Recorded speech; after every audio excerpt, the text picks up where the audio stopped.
प्रश्नावली 4.3 को अब हल कर लेते हैं। तो प्रश्नावली 4.3 के पहले प्रश्न में हमें मूलों का अस्तित्व बताना है और पूर्ण वर्ग विधि से हल करना है। तो पहले मूलों का अस्तित्व जो है वो कब होता है और किस कंडीशन में मूलों का अस्तित्व नहीं होता है, इसे पहले हम जान लेते हैं। तो यहाँ पे देखो, यहाँ पे एक सूत्र है d बराबर b² - 4ac।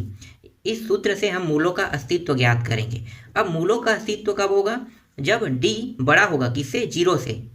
ठीक है, मतलब ये धनात्मक में मान प्राप्त होगा। कोई भी मान प्राप्त हो, 1 2 3 4 जो भी मान हो, वो धनात्मक में प्राप्त होगा तो मूलों का अस्तित्व होगा।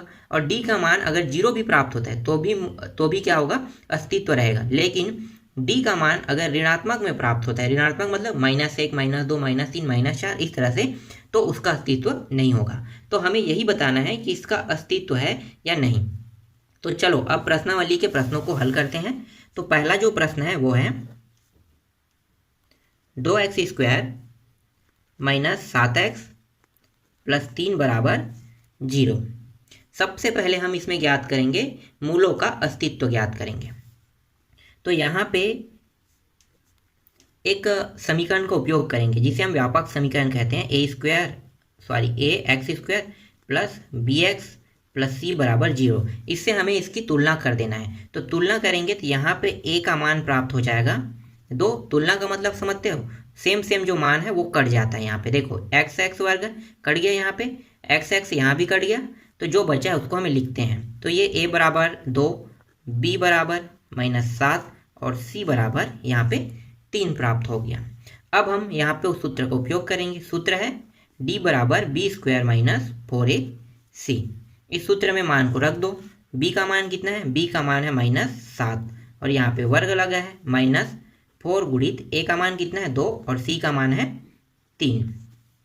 आगे हल करो तो ये माइनस माइनस क्या होगा? 2 बार गुणा होकर प्लस हो गया और 7 गुणित 7 कितना होता है? 49 हो जाएगा। इसी तरह से इसका गुणा करते हैं तो ये हो गया 4 दूनी 8, 8 दूनी 16, 8 या 24, ये प्राप्त हो गया 24। घटा दो इसको, तो घटाएंगे तो यहाँ पे आ जाएगा ये 5 और 2 25 प्राप्त हो गया। तो यहाँ पे देखो मान किस में प्राप्त हो रहा है? मान प्लस में है कि माइनस में? प्लस में है, मतलब क्या है? मूलों का अस्तित्व है।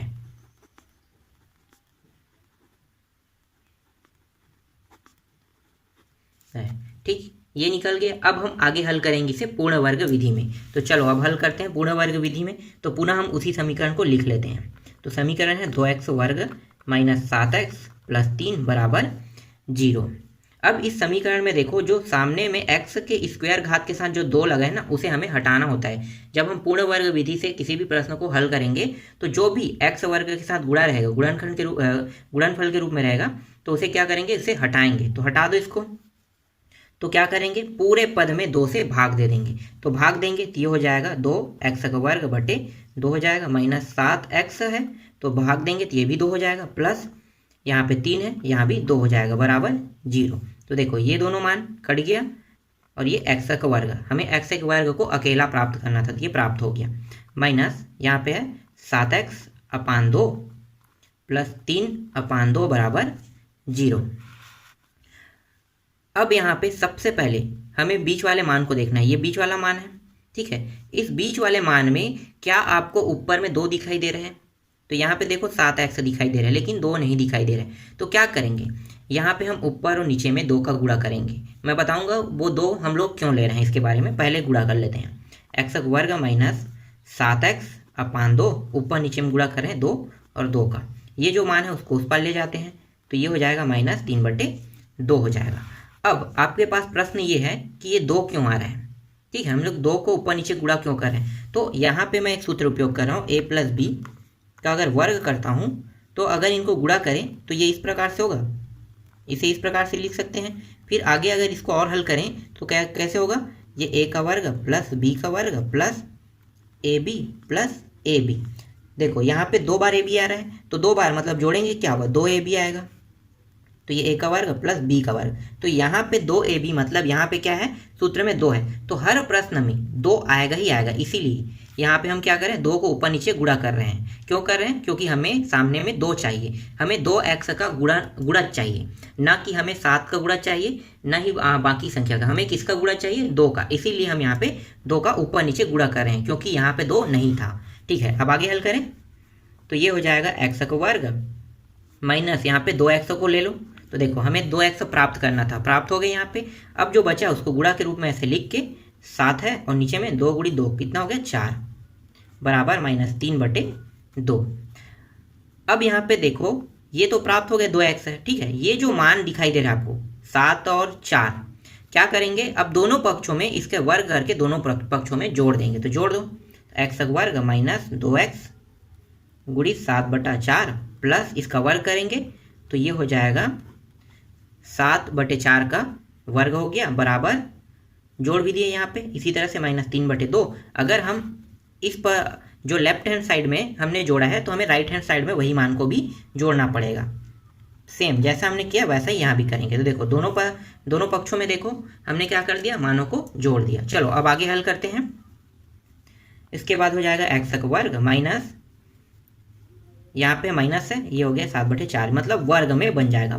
तो ये वर्ग बन गया। एक्स का वर्ग माइनस 7/4 का ये पूरा जो मान है ये वर्ग होता है।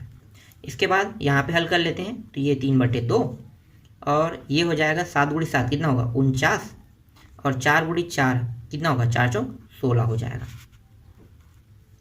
ये हो गया एक्स का वर्ग माइनस 7/4 और इसका वर्ग बराबर, ये हो गया 16 दूनी 32, 16 तिया 48 हो जाएगा। तो ये आ गया 48 प्लस ये हो जाएगा, पहले नीचे बराबर कर लो। तो ये हो गया 16 दूनी 32 हो गया, ठीक है। नीचे का दोनों मान बराबर नहीं है तो बराबर कर लिए, तो 32 हो गया। अब इस 16 का गुणा इसके साथ करेंगे तो 16 तिया 48। अब इस 2 का गुणा इसके साथ करेंगे तो ये हो जाएगा 9 दूनी 18 और ये 8 और ये 98। तो ये हो जाएगा 98।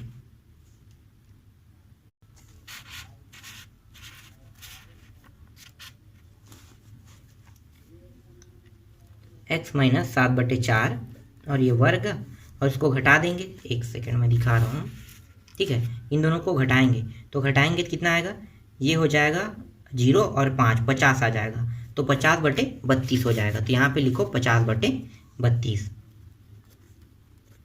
अब ये देखो कट रहा है तो कटा दो। तो 2 के पहाड़े से कट रहा है, 2 16 बार में कट गया और ये 2 25 बार में कट गया। अब यहाँ से हम क्या करेंगे, वर्ग को हटाएंगे। तो वर्ग को हटा दो, तो वर्ग हटाएंगे तो ये हो गया एक्स माइनस 7/4 हो जाएगा। और यहाँ पे वर्ग हटाने पर वर्गमूल यहाँ पे लग जाता है, तो 25/16 हो गया ये। अब यहाँ से वर्गमूल से क्या क्या मान बाहर निकल सकता है, तो देखो 5 × 5 2 बार होता है, तो मतलब ये 5 बाहर हो गया। और इसी तरह 4 × 4 मतलब 4 भी बाहर होगा। तो इसको हम प्लस माइनस के रूप में लिखते हैं। तो यहाँ पे जब वर्ग हटाते हैं तो ये 5/4 प्लस माइनस के रूप में प्राप्त होगा। अब एक बार प्लस लेके हल करेंगे और दूसरी बार माइनस लेके। तो पहले प्लस लेके हल कर लेते हैं। तो यहाँ पे लिखो प्लस चिन्ह लेने पर, तो ये हो जाएगा एक्स माइनस 7/4 बराबर 5/4। तो ये हो गया एक्स माइनस, ये जो एक्स बराबर लिखो, ये माइनस 7/4 है उसको इस पार ले आएंगे तो क्या हो जाएगा, प्लस में हो जाएगा। तो ये हो गया 7/4 प्राप्त हो गया। इसी तरह से एक्स बराबर, यहाँ पे देखो नीचे के दोनों मान बराबर हैं, मतलब ये 4 हो गया और ये कितना हो गया 12 हो जाएगा। तो यहाँ पे एक्स का जो मान है वो प्राप्त हो गया 4 एकम 4 और 4 तिया 12। तो एक्स का मान यहाँ पे एक बार प्राप्त हो गया, प्लस चिन्ह लेने पर 3 प्राप्त हो गया। इसी तरह से ऋण चिन्ह लेके अब हल करते हैं। तो यहाँ पे लिखो ऋण चिन्ह लेने पर। तो प्रश्न क्या है, एक्स माइनस 7/4 है बराबर माइनस 5/4। ऋण चिन्ह लेंगे तो यहाँ पे क्या होगा, माइनस हो जाएगा। अब ये जो माइनस 7/4 है उसको उस पार ले जाएंगे तो क्या हो जाएगा, प्लस हो जाएगा। यहाँ पे बचेगा क्या, एक्स। तो माइनस 5/4 प्लस 7/4। नीचे के दोनों मान देखो यहाँ भी क्या है, बराबर है, मतलब यहाँ पे सिर्फ 4 आएगा। 5 में माइनस 5 और 7 घटाएंगे कितना प्राप्त होगा, 2 प्राप्त होगा। तो एक्स का मान प्राप्त हो जाएगा यहाँ पे एक्स बराबर 2 एकम 2 2 दूनी, तो 1/2 प्राप्त हो गया। ठीक, यहाँ तक बन गया, समझ में आया आपको। अब आगे हल करते हैं नेक्स्ट प्रश्न को। दूसरा प्रश्न है 2x का वर्ग प्लस x माइनस 4 बराबर 0। सबसे पहले हम क्या करेंगे, यहाँ पे हम a b c का मान निकाल लेते हैं। तो a का मान 2, b का मान 1 और c का मान -4 आया। अब हमें सूत्र में मान को रख देना है। तो सूत्र है यहाँ पे d बराबर बी स्क्वायर माइनस 4ac। तो d बराबर b का मान कितना है 1, तो 1 का वर्ग माइनस 4, a का मान कितना है 2 है और c का मान कितना है -4 है। तो यहाँ पे 1 का 2 बार गुणा करेंगे तो 1 ही प्राप्त होगा, 4 दूनी 8 और 8 गुणी 4 करेंगे तो कितना होगा 8 दूनी 16, 8 24, 8 चौक 32 हो जाएगा। और ये माइनस और माइनस क्या हो जाएगा प्लस, तो ये आ गया 32। तो यहाँ पे d का मान प्राप्त हो गया 33। तो ये जो मान है ये अस्तित्व में है या नहीं, तो ये अस्तित्व में है। ठीक, तो आगे अब हम हल कर सकते हैं। तो चलो अब आगे हल करते हैं। तो पुनः हमें क्या करना है, उसी सूत्र को लिखना है, 2x का वर्ग प्लस x माइनस 4 बराबर 0। यहाँ पे क्या करना है, यहाँ पे देखो x का वर्ग यहाँ पे है, इसके साथ 2 का गुणा है, तो 2 का गुणा है तो 2 के गुणा को हमें हटाना है। तो क्या करेंगे, पूरे पद में 2 से भाग दे देंगे। तो ये हो जाएगा x का वर्ग 2 बट्टे ये 2 हो जाएगा, प्लस यहाँ भी 2, यहाँ पे क्या है x है, x बट्टे 2 हो जाएगा, माइनस 4 यहाँ भी भाग देंगे तो 2 में नीचे में 2 आ जाएगा। ठीक, तो यहाँ पे हमने सभी में भाग दे दिया। अब क्या करेंगे, यहाँ पे देखो इसको कटा दिए, कटाने के बाद बचा क्या x का वर्ग और यहाँ पे बचा है प्लस x बट्टे 2 माइनस 4 बट्टे 2 बराबर 0। अब यहाँ पे हमें सेकेंड पद में देखना होता है। सेकेंड पद कौन है, ये हाल है, बीच वाला पद यही है, x के जो गुणांक है उसे हमें देखना है। तो x के गुणांक में देखो क्या इसके साथ 2 का गुणा है, नहीं है, तो क्या करेंगे, तो हम यहाँ पे ऊपर नीचे दोनों में 2 का गुणा कर देंगे, मतलब ऊपर नीचे दोनों में करते हैं। तो ये हो जाएगा x का वर्ग प्लस x बट्टे 2 गुणी 2 बट्टा 2, ऊपर नीचे दोनों में गुणा कर दिए, उसके बाद माइनस 4 बट्टे 2 बराबर 0। तो ये हो जाएगा x का वर्ग प्लस यहाँ पे देखो हमें प्राप्त करना था 2x के, 2 गुणित x गुणा कर लिए, बचा क्या, बचा है उसको साइड में गुणा के रूप में लिख लेते हैं, 1/4, 2 एकम 2, 2 दूनी 4 हो गया, तो 1/4 आ गए। यहाँ पे ये जो मान है उसको उस पार ले जाते हैं और भाग भी दे देते हैं, तो 2 एकम 2 दूनी, तो ये माइनस में, तो उस साइड जाके क्या होगा प्लस में हो गया, और 2 एकम 2 दूनी, तो यहाँ पे सिर्फ 2 बचेगा। ठीक, यहाँ तक समझ में आ गया। अब आगे हल कर लेते हैं। तो ये हो जाएगा x का वर्ग। अब यहाँ पे देखो x के गुणज हमें प्राप्त हो गया है, x के 2 गुणज हमें प्राप्त करना था, 2 गुणज हमें मिल चुका है। तो जो मान बचा वो क्या है, 1/4 है। तो 1/4 का अगर वर्ग कर देंगे तो क्या होगा, ये एक पूर्ण वर्ग विधि से हल हो जाएगा। तो चलो करते हैं, 2x गुणित 1/4, यहाँ पे जोड़ देते हैं इसको वर्ग करके, 1/4 का वर्ग करके जोड़ दिए बराबर 2, और इस साइड में भी वही मान को हमें करना है, वर्ग करके जोड़ना है। तो ये हो गया, यहाँ भी हमने वर्ग करके जोड़ दिए, तो ये एक पूर्ण वर्ग बन गया। अब इसे हम लिख सकते हैं x का वर्ग, सभी प्लस में है, तो ये मान क्या होगा, ये प्लस में आ जाएगा, ये वर्ग हो गया, और ये हो गया 2 प्लस इसका गुणा कर लेते हैं 2 बार, तो ये हो गया 1/4 चौक 16, तो ये आ गया 16 प्राप्त हो गया। आगे हल करते हैं, तो x प्लस 1/4 का वर्ग बराबर 16 दूनी 32 प्लस 1/16, और यहाँ पे आगे में इसको लिख लेते हैं 33/16 हो जाएगा। अब यहाँ से वर्ग हटा देंगे, तो वर्ग हटाएंगे तो ये x प्लस 1/4 का वर्ग, यहाँ पे वर्ग हटा रहे हैं ना, तो ये हटाने पर अंडर रूट यहाँ पे आ जाएगा 33/16। आगे यहाँ पे लिख लेते हैं, तो ये हो गया 33 और ये हो गया 4, ये प्लस माइनस में आ जाएगा, तो ये प्लस माइनस में 33/4 प्राप्त हो गया। अब एक बार प्लस चिन्ह लेके हल करेंगे और दूसरी बार माइनस चिन्ह, तो पहले प्लस चिन्ह लेके हल करते हैं। तो यहाँ पे लिख लेते हैं, प्लस चिन्ह लेने पर प्लस चिन्ह लेके हल करेंगे, तो ये हो गया x प्लस 1/4 बराबर करनी 33/4। तो x ये 1/4 इसको इस पार ले आते हैं तो क्या होगा, माइनस में हो जाएगा, तो हो गया 33/4 माइनस 1/4। नीचे के दोनों मान बराबर है, मतलब इसे हम इस तरह से लिख सकते हैं। तो ये हो गया करनी 33 माइनस 1, और ये हो गया x का मान, एक मान निकल गया प्लस चिन्ह लेके हल करने पर। अब माइनस चिन्ह लेके हल करेंगे, तो ऋण चिन्ह लेके हल करने पर x प्लस 1/4 बराबर करने 3/4, और ये माइनस हो जाएगा। फिर ये जो 1/4 है इसको हम उस पार ले जाएंगे, तो यहाँ पे बचे क्या, सिर्फ x बचेगा, तो -33 बटे 4 और ये क्या होगा इस साइड जाके -1 बटे 4 हो जाएगा। तो यहाँ पे x का मान आ जाएगा -33 -1 और ये नीचे में 4। तो x का जो दूसरा मान है वो मान ये प्राप्त हो गया। ठीक, ये भी समझ में आया। आगे बढ़ते हैं अगले प्रश्न की ओर। अब